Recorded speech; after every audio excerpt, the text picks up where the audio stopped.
All right, now saving the postal office, a federal judge in Washington state has just granted a request from 14 different states blocking changes in the postal service. And here's how.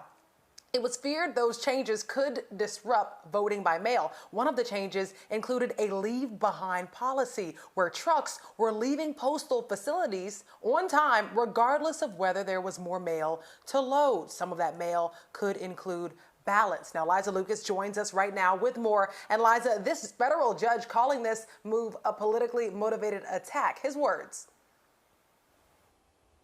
That's right. Strong language from that federal judge, who also added that some of those changes could potentially create a substantial possibility many voters will be disenfranchised. Now, a lot of people following this story as election gets closer. Let's get to some of those details. Now, in addition to halting the leave behind policy, the judge's preliminary injunction called for the Postal Service to treat all election mail as first-class mail.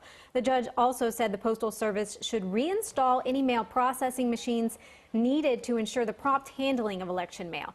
Now, a spokesperson for the Postal Service said the organization is reviewing legal options, but they emphasized there should be no doubt they're, quote, ready and committed to handle whatever volume of election mail it receives. A lot of people talking about it. So far, no response on Twitter from President Trump in regards to this ruling, but you can see some of the other comments coming in. And I actually heard from one of our insiders just a little while ago. Bob, he plans to circumvent the post office altogether. He's going to be voting in person. Teresa kind of re-emphasizing that in her tweet that you can see. Victoria feeling like the damage has already been done when it comes to the Postal Service. And then you see the question on the far right. Didn't the postmaster say he delayed any changes until after the election? And to clarify that, indeed, Postmaster General DeJoy did previously announce he was suspending some of those changes, but there were other changes still very much in place, and that is what this particular case addresses. We should also note that several of the states involved in this case are key battleground states.